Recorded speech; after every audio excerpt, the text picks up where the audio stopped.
Hare Krishna, Hare Krishna, Krishna Krishna, Hare Hare, Hare Rama, Hare Rama, Rama Rama, Hare Hare, Hare Krishna, Hare Krishna, Krishna Krishna, Hare Hare, Hare Rama, Hare Rama, Rama Rama, Hare Hare, Hare Krishna, Hare Krishna, Krishna Krishna, Hare Hare. Hare Rama, Hare Rama, Rama Rama, Hare Hare. Hare Krishna, Hare Krishna, Krishna Krishna, Hare Hare.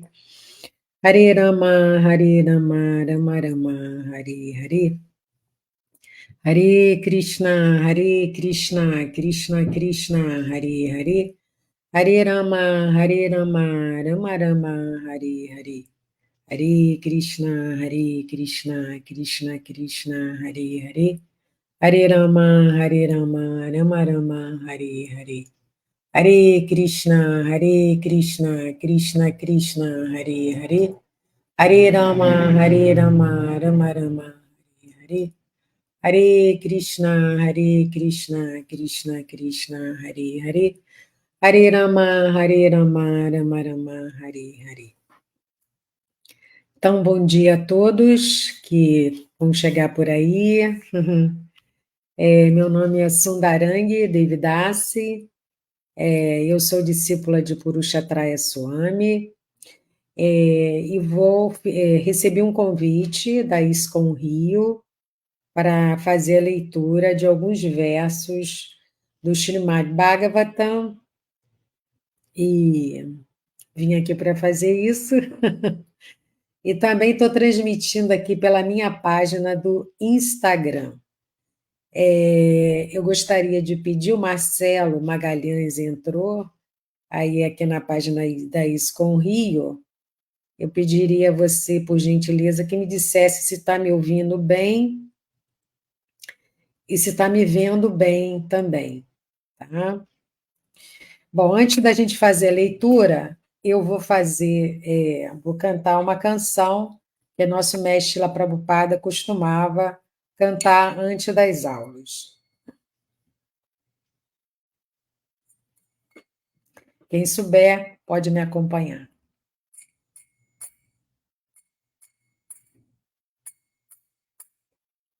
Jaya Radha Madhava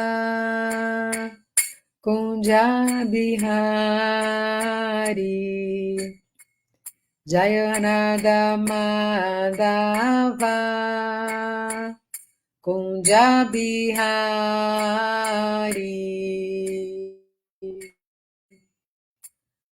Gopijana Vallabha Girivaradari Gopijana Vallabha Girivaradari Yashoda Nandana Brajajana Ranjana Yashoda Nandana Brajajana Ranjana Yamuna Tira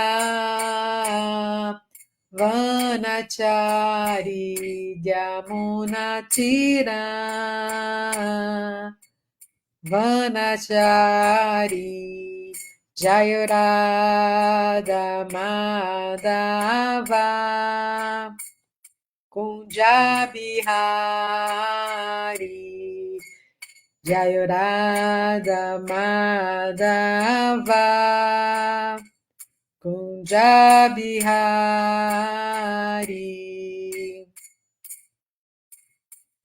Gopijana Vallabha Girivaradari Gopijana Vallabha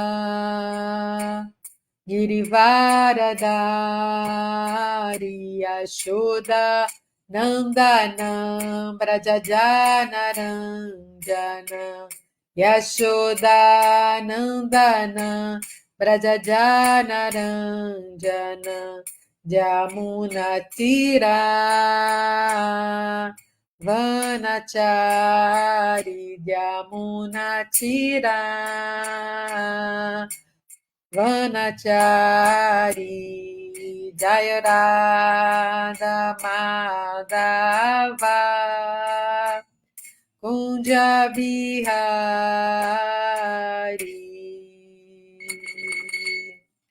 Haribo.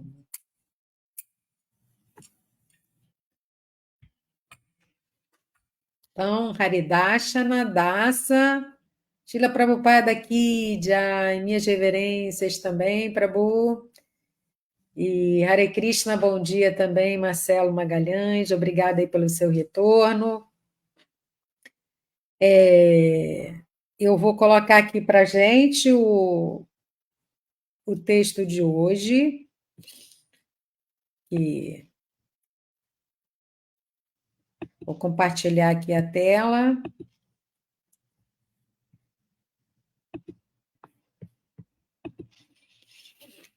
Então, nós estamos no canto 3, capítulo 8, e vamos ler a partir do verso 23.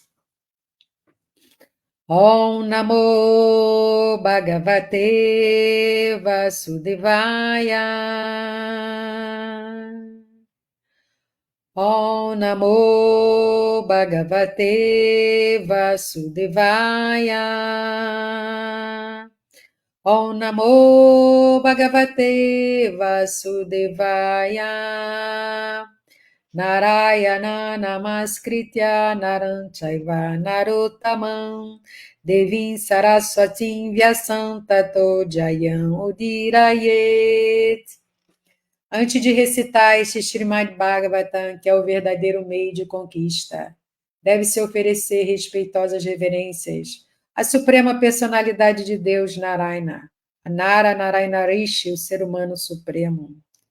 A mãe Saraswati, a deusa da sabedoria, a Srila Vyasadeva, o compilador, e a Srila Prabhupada, o propagador. Nasta praesha badreshu nityam bhagavata sevaya bhagavati utamalo sloke bhakti bhavati naistiki. Assistindo regularmente às aulas sobre o Bhagavatam e prestando serviço ao devoto puro, tudo que é molesto ao coração é quase que completamente destruído. E o serviço devocional à personalidade de Deus, a quem se louva com canções transcendentais, se estabelece como um fato irrevogável. Jai. Então, fizemos aqui nossas reverências antes de fazer a leitura do texto. E agora vamos ler o verso 23. Eu vou ler aqui o verso em sânscrito. Mrinalang Gaurayata Sheshaboga Paryanka Ekam Purusham Shayanam Panata Patrayuta Murdaratna Dyubhirata Duanta Yuganta Toye. Agora a tradução palavra por palavra. Mrinala, flor de lótus. Gaura, toda branca. Ayata, gigantesca. Shesha, boga, corpo de Sheshanaga. Parianke, na cama. Ekam, sozinho. Purusham, a pessoa suprema. Shayanam, estava deitado. Pana Atapatra, guarda-sol de um capelo de serpente. Ayuta, ornado com. Murda, cabeça. Ratna, joias. Dyubi, pelos raios. Rata, duanta, escuridão dissipada. Yuga anta, devastação. Toye, na água. Agora vamos ler a tradução.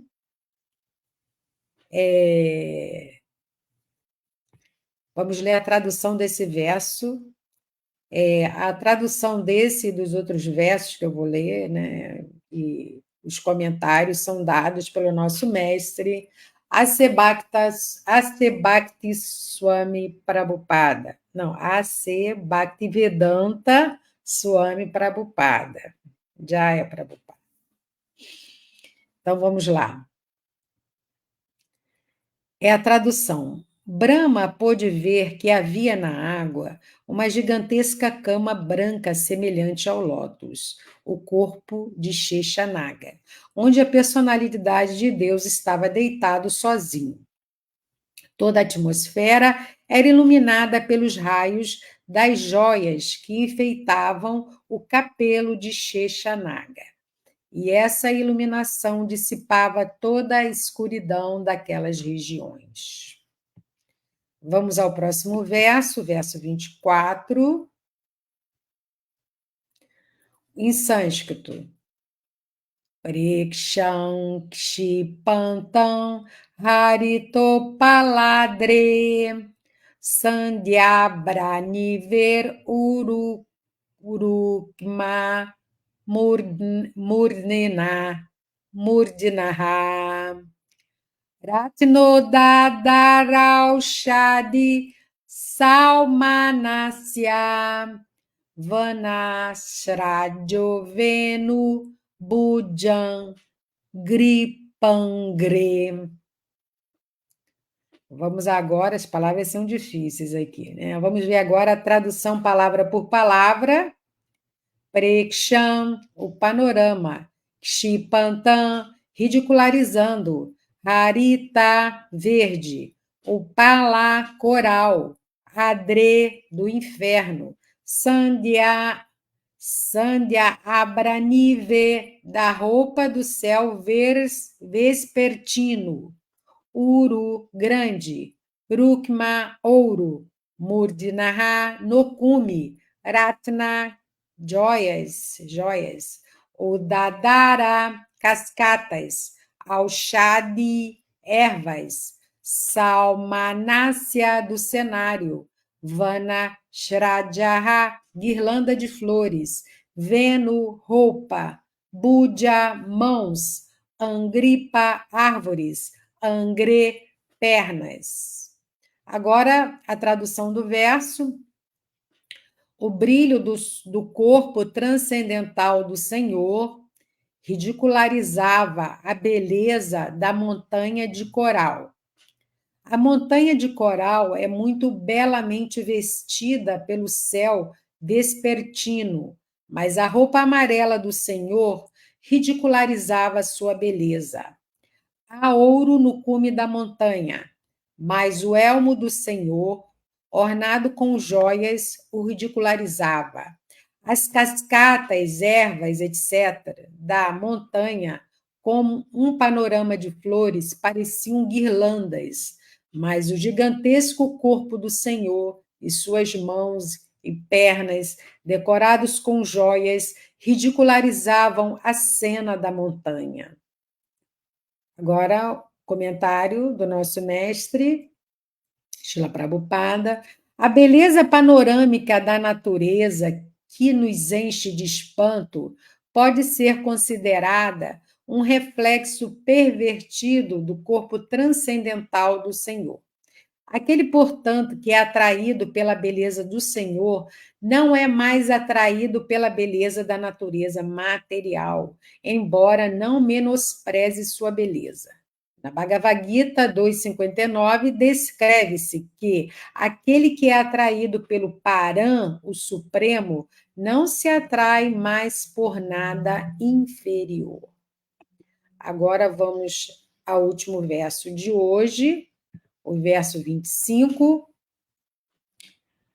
Ayamato vistara swamana derrena lokatraya sangrahena vititra divya baranam shukanam kritashriya pashrita veshadeham.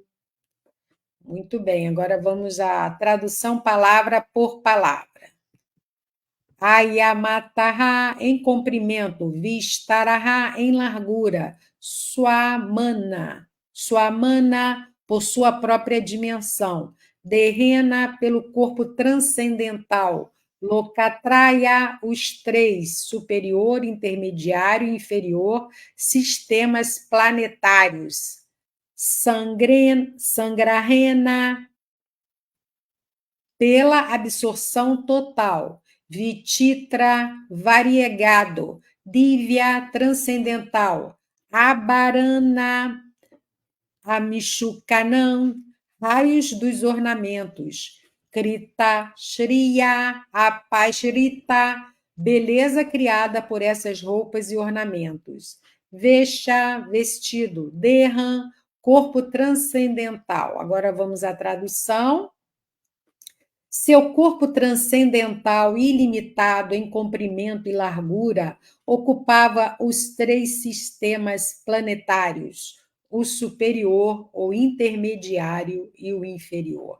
Seu corpo era autoluminoso devido às vestes e à variedade incomparáveis e estava devidamente adornado. Agora o comentário. O comprimento e a largura do corpo transcendental da Suprema Personalidade de Deus só poderiam ser medidos por sua própria dimensão, porque ele é onipenetrante por toda a manifestação cósmica. A beleza da natureza material se deve à sua beleza pessoal, mas ele está sempre magnificentemente vestido e adornado para demonstrar sua variedade transcendental, que é tão importante no avanço do conhecimento espiritual. Muito bem, tendo lido os 3 versos, né, o verso em sânscrito, a tradução, palavra por palavra, a tradução do verso e comentários, os comentários de Srila Prabhupada. Vamos agora pedir as bênçãos aos nossos mestres, que nos ajude, que nos dê a luz que precisamos para entender esse ensinamento. Om Agyanati Mirandasya Jananjana Shalakaya Shakshu Militangena Tasmai Shri Gurave Namaha Sri Chaitanya Manobistam Staptangena Bhutale Swairupa Kadamahyam Dadati Swapadantikam Namam Vishnu Padaya Krishna Prestaya Bhutale, Srimate Purushatraya, Swaminiti Namine, Namam Vishnu Padaya, Krishna Prestaya Bhutale, Srimate Bhakti Vedanta, Swaminiti Namine, Vanchakalpatarubhyascha, Kripa Sindubhya Evacha, Patitanam Pavanebhyo, Vaishnavebhyo Namo Namaha.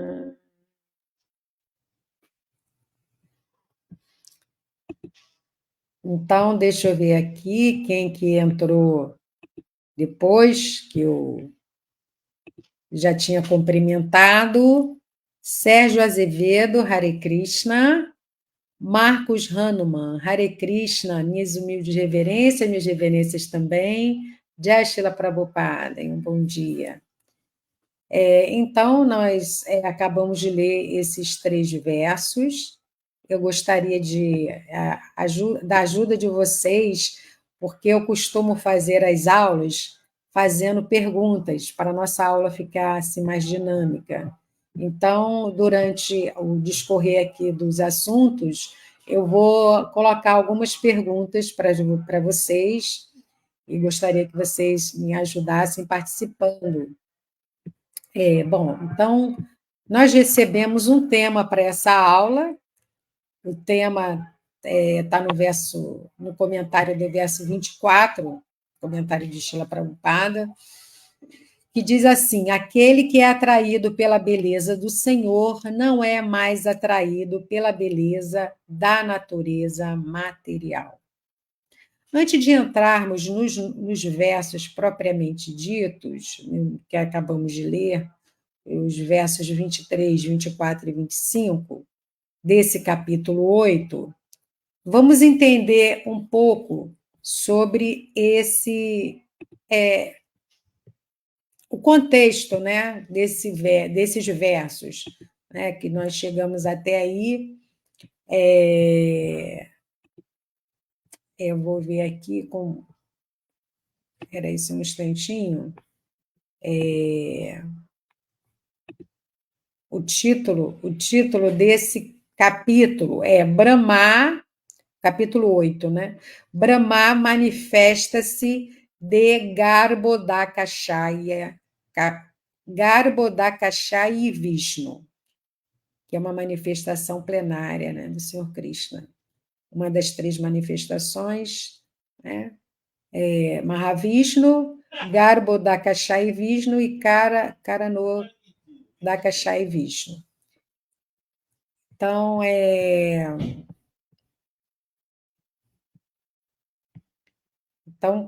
esse capítulo vai falar assim sobre o Senhor Brahma, como foi o aparecimento dele. Então, vamos só fazer uma revisão. Eu sei que vocês aqui, a maior parte, têm acompanhado as aulas, mas eu estou transmitindo aqui também pelo meu Instagram e também outras pessoas que podem vir a assistir a aula depois, só para a gente esclarecer e nos situar. Então, no início desse capítulo, que vai falar sobre a manifestação do Senhor Brahma, né, a gente sabe que está havendo um diálogo do sábio Maitreya com também o sábio Vidura. Os dois estão conversando, só que Vidura está na posição de discípulo e Maitreya na posição de mestre. E aí, logo no começo do capítulo, Maitreya fala: olha, eu começarei a falar para você, Vidura, depois que Vidura fez várias perguntas que nós vimos em capítulos anteriores desse canto, aí Maitreya começa a responder. Então ele diz: eu vou começar a falar sobre o Bhagavata Purana. O Bhagavata Purana, que contém todo esse conhecimento, que está condensado nesses livros que nós estamos lendo, né? O Bhagavata Purana. E ele diz para Vidura assim: olha, Vidura, perguntas similares às suas foram feitas também por grandes sábios, bem anteriormente, né? Como Sanatana Kumara, ele fez as perguntas similares, ele se dirigiu ao senhor Sankarsana, que é uma expansão plenária do Supremo Senhor, Vasudeva. E o Sankarsana respondeu às perguntas de Sanat Kumara. E aí depois Sanat Kumara recebeu o conhecimento e, ao ser indagado por Shakyamuni Muni, um outro sábio, Sanatana Kumara explicou o Srimad Bhagavata, como ele tinha ouvido de Sankarsana. E aí depois, esse outro grande sábio, Sankyayana, ele também descreve as glórias, né, do Srimad Bhagavatam a Parashara Muni, que foi o mestre espiritual de Maitreya. Então, aí só para mostrar assim, a importância da sucessão discipular. E aí, no verso 9 desse capítulo, que a gente está estudando, o grande sábio Parashara falou para mim o principal dos Puranas. Isso é Maitreya que diz, né? Que ele recebeu esse conhecimento de Parashara Muni. Ok. E aí, no comentário, Srila Prabhupada, ele faz um comentário que eu achei muito interessante, que ele diz assim: o Srimad Bhagavatam vem sendo narrado desde tempos imemoriais pela sucessão discipular, antes mesmo da época de Vyasadeva. Então, Srila Prabhupada faz questão de frisar e destacar isso, que esse conhecimento, na verdade, ele está vindo, né, do próprio Senhor Krishna, né? Que quando ele passa para as suas expansões plenárias, é a expansão dele mesmo. E por isso, né, eles também, esse conhecimento, esses livros são chamados Puranas, que são muito antigos, né, esse nome Purana. Aí no verso 10, né, a Maitreya começa a falar: Garbhodakashaya Vishnu estava só, deitado em sua cama, a grande serpente Ananta. Então já começa a descrever o cenário para poder narrar esse aparecimento do Senhor Brahma. E aí ele, narrando, ele diz assim: o Senhor Vishnu, já lá no verso 15, né, entrou pessoalmente como a super-alma naquela flor de lótus universal, e ao ser então impregnada com todos os modos da natureza material, a personalidade da sabedoria védica, a quem chamamos de o autógeno, foi gerada. Então, aí já foi falado em aulas anteriores, né, que como foi gerado o Senhor Brahma, dessa flor de lótus que nasceu do umbigo de Garbhodakashaya Vishnu. E aqui, interessante também, no comentário de Srila Prabhupada, que eu destaquei, que se o Brahma, ou controlador do universo, é gerado a partir dessa flor de lótus, ele foi o primeiro ser vivo nascido, diferentemente de todos os outros, porque ele não tem pai material, daí ele ser chamado de autógeno. Ele nasceu dessa flor, mas ele não foi criado assim como os outros seres, como nós, né? Fomos criados. Aí no verso 16, o destaque é esse: Brahma, nascido da flor de lótus, não pôde ver o mundo. Não pôde ver o mundo. Então estava toda uma escuridão. Ele não conseguiu ver nada. No verso 17, o senhor Brahma, situado naquele lótus, não pôde entender perfeitamente a criação, o lótus ou ele mesmo. Então, ele ficou naquela escuridão sem entender nada. No verso 18, em sua ignorância, o senhor Brahma contemplou. Aí ele começou a se perguntar: quem sou eu que estou situado em cima deste lótus? De onde ele brotou? Então, são as perguntas interessantes que o senhor Brahma se faz, que são perguntas da existência material, que nós também devemos nos perguntar, né? Quem sou eu? Da onde eu vim? Assim como o senhor Brahma se perguntou. E aí, ele, para descobrir isso, ele começou a usar o seu conhecimento, a sua capacidade, né? Ele é o senhor Brahma de 4 cabeças neste mundo material, nesse universo aqui. Aí ele começou a usar todos os seus sentidos, sua visão, né, para os 4 lados, né, as 4 direções, mas ele não conseguiu descobrir a raiz, da onde estava vindo aquilo tudo. Então, o que nos ensina é que, pela nossa especulação mental, nós não conseguimos fazer muito avanço, porque o nosso conhecimento é limitado. E aí, ele, no verso 21, resolveu, o senhor Brahma, concentrar sua mente no Senhor Supremo. Então, ele parou para meditar. E nesse estado ele ficou por 100 anos de Brahma, que não são os 100 anos nossos, já foi falado aqui também. Um dia de Sr. Brahma tem que se multiplicar 1000 vezes as 4 yugas, né? Que, como é que se calcula? As 4 yugas somando dá 4.300.000 anos. Isso é um dia do seu Brahma. E aí, aliás, tem que multiplicar esses 4 milhões por 1.000 vezes. E depois multiplicar por 100, que ele ficou 100 anos, meditando.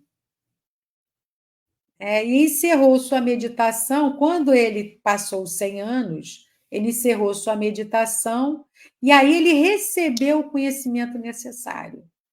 Né? Por que ele recebeu? Porque ele pôde ver dentro do seu coração o próprio Senhor Supremo. Tá? Então, assim, só para contextualizar até onde tá os versos de hoje. E aí, o verso 23, então agora a gente já está entendendo tudo, o seu Brahma parou 100 anos para meditar, recebeu o conhecimento, e aí ele, agora sim, ele consegue ver.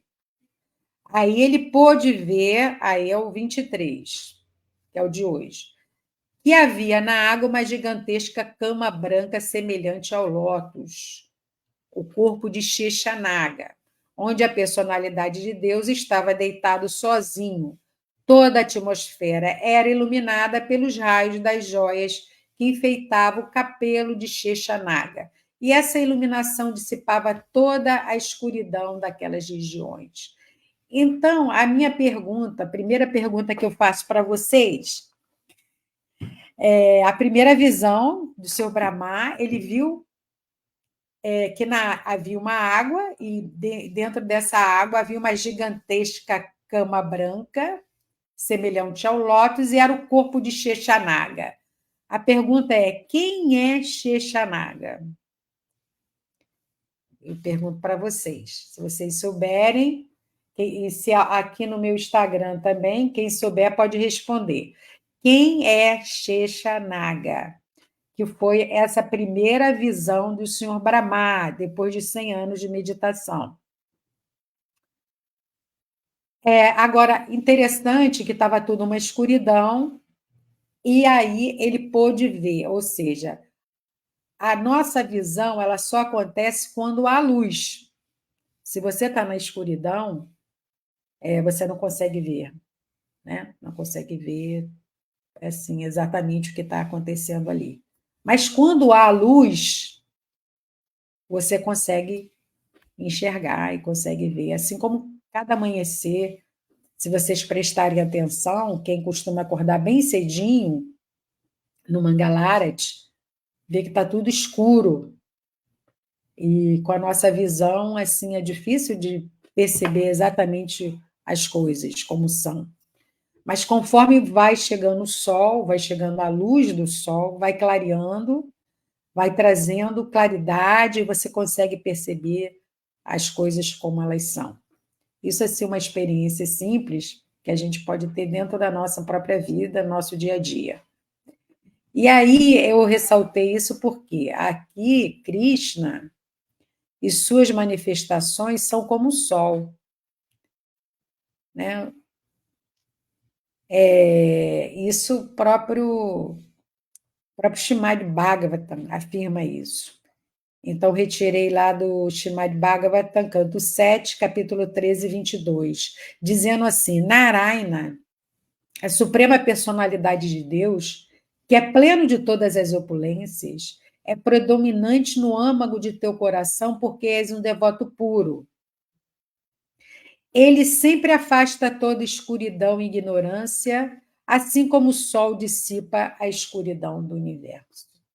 Então, essa luz divina, na verdade, vem do próprio Krishna. Tanto essa luz que ilumina a natureza, onde a gente está, quanto a própria luz, no termos assim de conhecimento transcendental, essa luz é trazida também por ele. Então, esse foi o destaque que eu tirei aqui desse verso 23. Agora, deixe-me ver se vocês colocaram aí quem é Sheshanaga.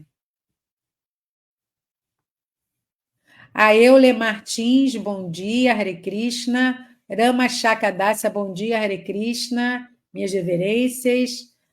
Haridashana Dasa.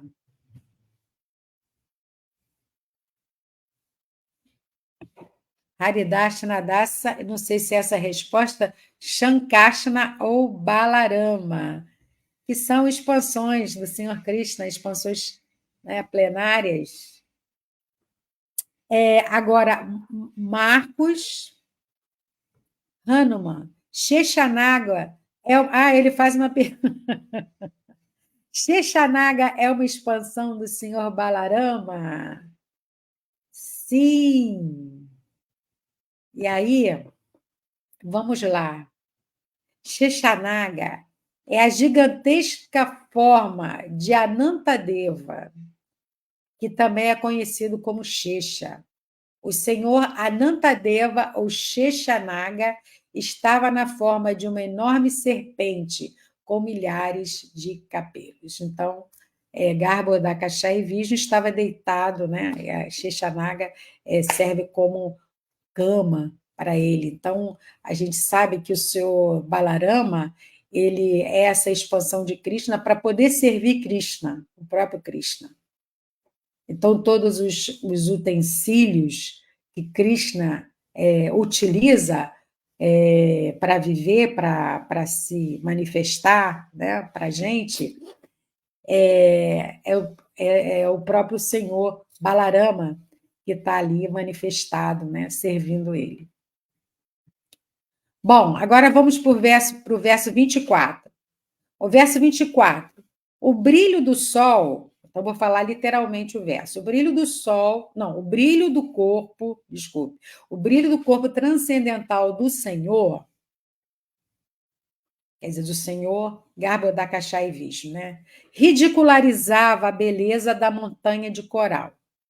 A montanha de coral é muito belamente vestida pelo céu vespertino, mas a roupa amarela do Senhor ridicularizava a sua beleza.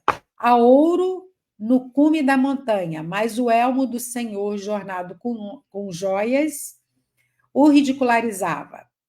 As cascatas, ervas, etc., da montanha, como um panorama de flores, pareciam guirlandas, mas o gigantesco corpo do Senhor, suas mãos e pernas decorados com joias, ridicularizavam a cena da montanha. Agora, a próxima pergunta que eu deixo aqui para vocês é: por que ridicularizava?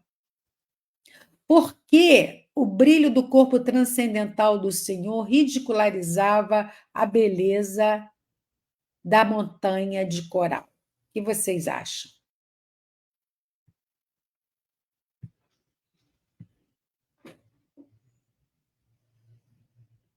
Enquanto vocês respondem aí, vamos ler o comentário de Srila Prabhupada. A beleza panorâmica da natureza, que nos enche de espanto, pode ser considerada um reflexo pervertido do corpo transcendental do Senhor. Aquele, portanto, que é atraído pela beleza do Senhor não é mais atraído pela beleza da natureza material. Então, inclusive, essa frase é o tema da aula de hoje. Aquele, portanto, que é atraído pela beleza do Senhor não é mais atraído pela beleza da natureza material, embora não menospreze sua beleza. Na Bhagavad Gita 2,59, descreve-se que aquele que é atraído pelo Param, o Supremo, não se atrai por mais nada. Então, deixe-me ver o que vocês colocaram em relação a essa pergunta. Por que ridicularizava? Bom, vamos ver aqui o comentário de Haridashana, ainda falando de Sheshanaga. Sheshanaga é Sankashana ou Balarama, e também é Anantadeva. Ok, muito bem. E aqui, Marcos Hahnemann, por que ridicularizava, né? Porque o esplendor do Senhor supera toda e qualquer beleza, uma vez que ele é a fonte de toda a beleza. Muito bem, excelente a resposta. Vamos aqui ver o seguinte, vamos pensar em locais assim, às vezes você vai assim visitar lugares bonitos E eu comecei a lembrar de locais assim da nossa própria ISKCON, né? Como, por exemplo, quando você vai a Goura Vrindavana e você vê aquelas montanhas ali em Goura Vrindavana, elas são muito assim magnânimas, são muito belas. Você olha assim, é um esplendor, é uma coisa assim que você fica assim boquiaberto de ver toda aquela beleza ali natural. Muitos chamam, né, próprio meu Gurudeva, que reside lá, Purushottama Swami, fala que ali é um paraíso ecológico, né? Então, é lindo, é muito bonito de você ver. E aquilo, a própria natureza que constrói, né? Aquelas montanhas enormes, bonitas, aquela floresta. Quando a gente vai também assim lá na Ecovila Govardhan, quem já foi lá, admira muito também o nascer do sol, porque fica assim no alto, né? É assim um morro assim, né? Foi chamado por Maharaj denominou o local da colina Govardhan, porque lembra um pouco a colina, uma colina, e lá nessa colina, como é um ponto assim alto da região ali, quando nasce o sol, assim, uma coisa muito bela. E também quando o sol está se pondo, é muito lindo de ver, muito lindo de, assim, é muito admirável ver essa beleza. Mas aqui, quando o próprio Senhor foi visto, né? Foi visto é, o seu corpo transcendental, o corpo de Garbhodakashayi Vishnu, o brilho do seu corpo era tão admirável, mas era tão admirável, a gente não pode assim comparar com nada que a gente possa admirar nesse mundo material, porque supera. Por isso que ele diz aqui, ridicularizava a beleza da montanha de coral. Montanha dos corais, né, vão se aglomerando, formam montanhas. E eu cheguei até a fazer assim por curiosidade, ver uma imagem de uma montanha de coral assim no computador, né, pelo Google, e apareceu assim uma fotografia de uma montanha formada de corais, assim, muito lindo mesmo. Mas imagina o brilho do corpo de Garbhodakashayi Vishnu, né, ridiculariza a beleza, né, da montanha de coral. Então, realmente não dá para comparar, né, como foi colocado aqui, né? Ele é a fonte dessa beleza. E o próprio Krishna, na Bhagavad Gita, me fez lembrar um verso que ele fala para Arjuna, lá no capítulo 10, verso 41, ele fala assim para Arjuna: Arjuna, fique sabendo que todas as criações opulentas, belas e gloriosas, emanam de uma mera centelha. Imagina, a centelha é uma coisa mínima, uma mera centelha de meu esplendor. Então, nada realmente há de se comparar à beleza, o brilho do corpo transcendental do Senhor. E Srila Prabhupada, né, como ele comenta esse verso, então ele diz que deve-se compreender que toda existência gloriosa ou bela, quando ele comenta esse verso da Bhagavad Gita, tá? Que Krishna falou. Toda existência gloriosa ou bela é uma mera manifestação fragmentária da opulência de Krishna, quer seja no mundo espiritual, quer no material. Algo extraordinariamente opulento deve ser considerado a representação da opulência de Krishna. E agora, entrando nessa questão do tema da aula de hoje, que aquele que é atraído pela beleza do Senhor não é mais atraído pela beleza da natureza material, é justamente por causa dessa dimensão que extrapola, né? A beleza de Krishna extrapola mesmo qualquer beleza que a gente possa encontrar aqui. E também, aqui no comentário, Srila Prabhupada fala desse reflexo pervertido. O reflexo pervertido, Krishna fala para Arjuna sobre aquela figueira da Bengala. Então, ele faz uma comparação. Então, ele diz: afirma-se que existe uma figueira de Bengala imperecível, cujas raízes ficam para cima. Não, então, ela tá assim, refletida na água, né? Então, ela está ao contrário, né? As raízes ficam para cima e os galhos para baixo. E Srila Prabhupada, ele comenta esse verso, que está lá na Bhagavad Gita 15.1, dizendo assim: o mundo material é um reflexo pervertido. Deixa eu assinar aqui para o pessoal que está entrando aqui no Instagram. O mundo material é um reflexo pervertido. Logo, o mundo espiritual deve ter a mesma variedade, mas de maneira real. Um reflexo é temporário, pois algumas vezes é visto, outras não. Mas a origem que produz o reflexo é eterna. Então, quando você olha para o reflexo, né, se você, por exemplo, chega assim à beira de um lago e você vê uma árvore refletida ali no lago.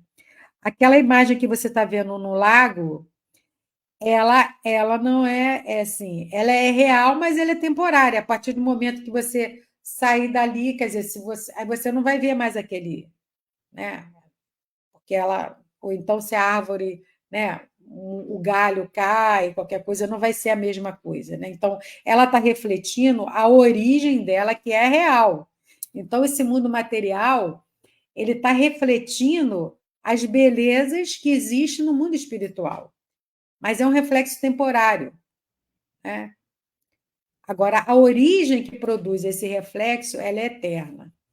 É isso que Srila Prabhupada comenta aqui, desse verso 15, aliás, do capítulo 15, verso 1. E aí, mas aí, né, Srila Prabhupada fala, nesse mesmo comentário, aquele, portanto, que é atraído pela beleza do Senhor, não é mais atraído pela beleza da natureza material. Aí eu faço uma outra pergunta para vocês. Nós que estamos aqui nesse mundo material, nós que contemplamos a natureza material, como é que isso pode acontecer? Como é que podemos deixar de ser atraídos pela beleza da natureza material? Como isso acontece? Como vocês acham que isso pode acontecer? Né? É o tema da aula de hoje. Como que aquele que é atraído pela beleza do Senhor não ser mais atraído pela beleza da natureza material? Como isso pode acontecer? Eu faço essa pergunta para vocês.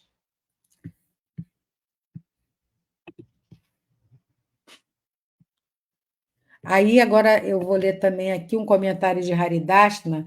A beleza do corpo de Krishna ridiculariza, é infinitamente belo e que não tem rival, né? Não tem como competir com a beleza do corpo de Krishna. Isso.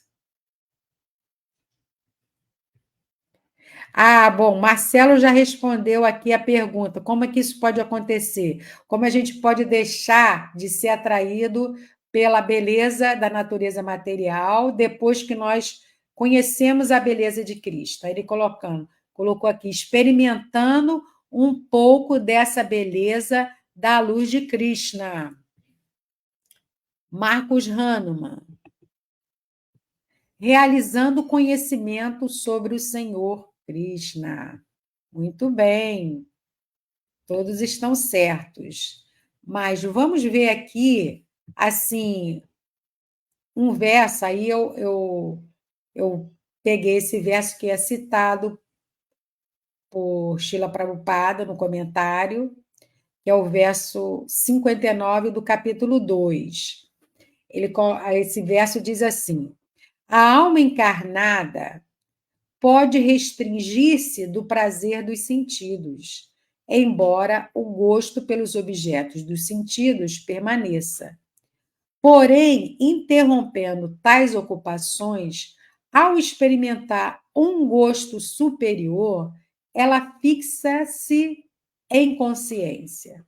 Então, aqui está a resposta. A resposta é experimentando um gosto superior. Então, respondendo a pergunta, né? Primeiro, a frase de Srila Prabhupada, que é o tema da aula. Aquele, portanto, que é atraído pela beleza do Senhor, não é mais atraído pela beleza da natureza material. Como isso pode acontecer? A minha pergunta. A resposta é: ao experimentar um gosto superior, a pessoa, né, fixa-se em consciência. Então, esse gosto superior, no sânscrito, está escrito assim, param dristva. Param, ou seja, bem além, coisas muito superiores, né, como Srila Prabhupada traduziu, dristva, experimentando. Então, é preciso que haja experiência. É preciso que nós experimentemos esse gosto superior. Porque ao experimentar esse gosto superior, o que vai acontecer quando você experimenta algo muito saboroso? Aquele outro, talvez, que você gostasse tanto, já não vai ser tão assim atrativo, sabe? Porque você agora tem algo que é superior àquele. Aí me fez lembrar também o prefácio daquele livro Krishna, que George Harrison colocou no livro. Ele fala que a gente, para conhecer esse gosto superior, você tem que experimentar o néctar, o mel, que está ali dentro da garrafa. Você não pode ficar lambendo por fora da garrafa. Você, para conhecer o sabor do mel, você tem que experimentar o mel. Mesmo que alguém fale para você, você nunca provou o mel. O mel é assim, alguém pode chegar para você e descrever, ele é doce, ele é assim, assado. Mas e aí? Você não tem aquela experiência. Agora, quando você experimenta, aí sim, você realizou. Agora você sabe. Agora eu sei como é que é o gosto do mel. Ok? E para terminar, vamos para o verso 25. O verso 25 diz assim: seu corpo transcendental, quer dizer, o corpo de Garbhodakasha e Vishnu, ilimitado em comprimento e largura, ocupava os 3 sistemas planetários, o superior, intermediário e inferior. Seu corpo era autoluminoso devido às vestes e à variedade incomparáveis, estava devidamente adornado. Agora, mais uma perguntinha para vocês.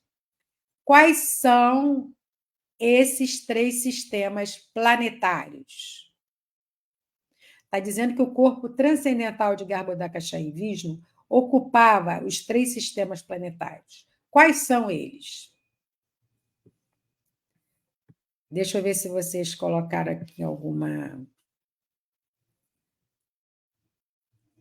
Não, essas aqui eu já li. Então, quem souber, responda aí quais são os 3 sistemas planetários. E aí, vamos também falar sobre um outro ponto desse verso aqui, além dessa afirmação de que o corpo de Garbhodakasha e Vishnu ocupava os 3 sistemas planetários. Também é dito aqui que ele era autoluminoso devido às vestes e variedades incomparáveis, e estava devidamente adornado. Então, por que motivo? Uma outra pergunta, é a última pergunta de hoje. Por que motivo a suprema personalidade de Deus está sempre magnificentemente, estou usando a palavra usada aqui, magnificentemente foi usada por Srila Prabhupada, vestido e adornado?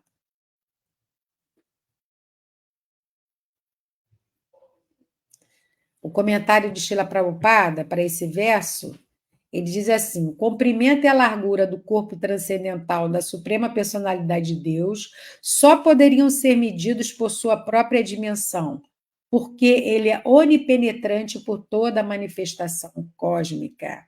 Então, não há como mensurar, imagina, o tamanho do corpo de Garbhodakashai Vishnu. Não dá, não tem como mensurar, porque ele é manifestado por, quer dizer, ele está presente, ele está onipenetrante, como diz Shila Prabhupada, ele penetra, ele está dentro de toda a manifestação cósmica. Então não há como medir, não há como medir. E agora a beleza da natureza material nós já vimos que é um reflexo da beleza, né, do próprio Senhor, mas ele está sempre magnificentemente vestido e adornado. Deixa eu ver se vocês já responderam. Então, primeira pergunta: quais são os 3 sistemas planetários? E a segunda pergunta: por que motivo a Suprema Personalidade de Deus está sempre magnificentemente, ou belamente, ou maravilhosamente vestido e adornado? Ah, bom,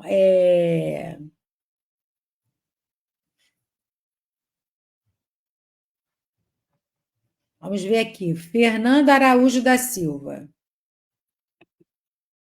Jesus também tinha uma beleza física rara que atraía as pessoas daquele local. Muito bem.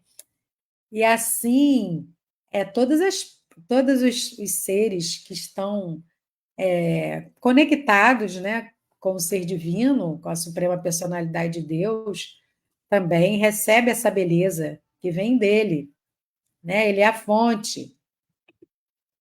Aqui, Marcelo Magalhães, superior, mediano e inferior. Muito bem, só que aqui os mestres usam a palavra intermediário, mas mediano seria um sinônimo, né? Estaria correto também. Ah, e depois ele colocou superior, intermediário, inferior, os 3 sistemas planetários. Marcelo Magalhães, aonde o planeta Terra está no meio, isso, nós estamos no sistema intermediário. Ok. Marcos Hanuman, aí ele coloca o nome dos 3 sistemas planetários: Swargaloka, Martyaloka e Patalalocas. Exatamente. Muito bem. Certíssimo. E agora, Haridashana. Esse gosto superior é também falado no Bhagavatam 127. Aquele que presta serviço devocional à personalidade de Deus, se Krishna, imediatamente adquire conhecimento sem causa e desapego do mundo. Olha, muito bom. Agradeço aí por enriquecer a nossa aula. Então, se a gente presta serviço devocional, adquirimos conhecimento sem causa e também desapego, né? Então, já não nos atraímos tanto por esse mundo material como éramos atraídos anteriormente. Muito bem. E, bom, então vocês estão de parabéns, né? Agora, já foi respondido quais são os 3 sistemas planetários: o Suarga, Mátya e Pátala, ou Patala, né? Patala louca. E por que motivo a Suprema Personalidade de Deus está sempre tão belamente vestido e adornado, né? Então, a resposta, o próprio Srila Prabhupada coloca, para demonstrar sua variedade transcendental, que é tão importante no avanço do conhecimento espiritual. Isso o Srila Prabhupada mesmo diz no comentário. Então, na verdade, quando a gente vê as deidades, né, os pujaris, eles tentam fazer essa réplica, né, dessa beleza transcendental, dessa variedade transcendental que há em Krishna. Então, a gente, quando contempla as deidades belamente vestidas, adornadas, a gente tem um pouquinho, né, desse prazer, desse sabor de que é contemplar o próprio Senhor Krishna, né, na sua beleza. E é incrível, esses dias mesmo eu vi assim no Instagram o Centro Cultural lá de Bhakti Yoga, de São Paulo, eles sempre colocam assim vídeos das deidades. Também eu vejo em Nova Gokula, eles fazem vídeos também mostrando assim detalhes da roupa, dos vestimentos, das joias, dos adornos. É assim uma coisa assim, os detalhes, é incrível, sabe? Outro que assim que eu admiro muito é em Vrajadama, aquelas deidades são pequenininhas, Radha Govinda, mas assim como os devotos têm aquela a capacidade de fazerem coisas tão minúsculas, mas assim belas e que adornam as deidades, e é assim é admirável de ver, é uma coisa muito linda, assim faz bem para os nossos olhos, sabe, o nosso coração, nossa mente. Então é isso, é como Srila Prabhupada coloca assim, né, que tudo isso que Krishna faz é importante no avanço, né, do conhecimento espiritual que a gente adquire. Né? Então é isso. Então vou encerrar aqui. Eu não sei se vocês têm alguma pergunta, algum comentário a fazer. Eu agradeço a participação de vocês. Né? Tirar aqui, peraí. Eu agradeço a participação de vocês. A Haridasha também colocou aqui, deixa eu ver. Sarga Marte Patala, ok, obrigada. Aqui também Marcelo Magalhães. Ele está sempre vestido como o rei dos reis dos reis. É isso mesmo. Marcelo Magalhães. Como podemos experimentar um pouco desse gosto superior? Como podemos? Vou fazer um exemplo assim bem prático, que é o alimento que oferecemos a Krishna. Quando nós preparamos um alimento para oferecer a Krishna, e ao fazermos a preparação, estamos ali meditando na melhor forma que temos para agradar a Krishna, como posso agradar ao meu querido Senhor, né? E fazemos aquilo com muito esmero, com muito carinho, com muito cuidado. Quando oferecemos, aquilo se torna um alimento espiritual, Krishna abençoa, Krishna prova, e se torna uma praçada. Ao tomarmos aquilo, o gosto realmente assim, é algo que é incomparável com qualquer outro gosto que você tenha sentido, que você tenha experimentado, sabe? É algo assim, então digamos, estão respondendo a pergunta, preparando o alimento, oferecendo a Krishna, e depois provando desse alimento depois de oferecido, adornando as deidades, né? Quando se você tem em casa uma deidade, você adorna, você coloca flores, você oferece flores, você coloca uma roupinha nova, você sabe, quando você contempla aquilo, assim, você experimenta esse gosto superior também. Então, há várias formas que a gente pode, assim, nessa relação com Krishna, experimentar um gosto superior que está além de qualquer outro gosto que a gente possa sentir aqui nesse mundo material, sabe? Mesmo nos nossos relacionamentos mais íntimos, materialmente falando. E assim, algo que a relação com Krishna é algo eterno, é algo que fica, é algo que transborda, não é algo que acaba. Aquilo vai se perpetuando e vai reverberando e vai continuando, sabe? Então, não há comparação. Bom, não sei se eu respondi a sua pergunta, tá, Marcelo? Vamos lá, agora aqui, finalmente, Marcos Hahnemann, agradecendo, Jai Shila Prabhupada, Gaura Premanande, eu agradeço também a vocês, né? Haribol, também todas as glórias devotos reunidos, agradeço a vocês a participação, vocês ajudaram a enriquecer a aula com as respostas, né, com a participação de vocês. que todos sejam muito abençoados, que todos tenham um excelente dia. Marco Ferrari, que, se eu não me engano, Mahaprabhu, Kripa, é isso? Jason Darang Mataji, é interessante ressaltar que o padrão de adoração na ISKCON segue o humor de Lakshmi Narayana, devido à orientação de Srila Prabhupada. Jai. Isso, então, exatamente. Então, a gente, seguindo Srila Prabhupada, a gente está né, estamos no melhor caminho que pode ter, né, que pode existir. A gente seguindo aí nosso mestre, seguindo as suas instruções, seguindo, atendendo os seus pedidos, seus apelos, enfim.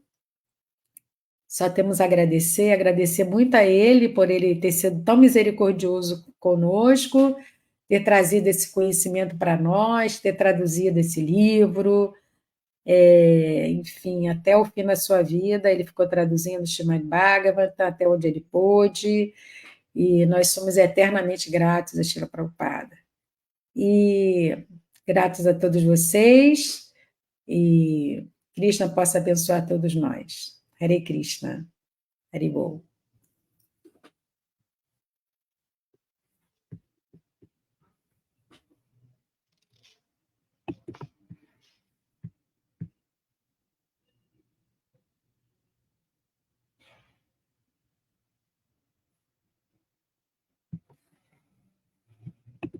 Só para colocar aqui também a resposta do Haridashna, ou seja, com respeito, reverência e admiração, né? Que está falando sobre a adoração às deidades, com respeito, reverência e admiração.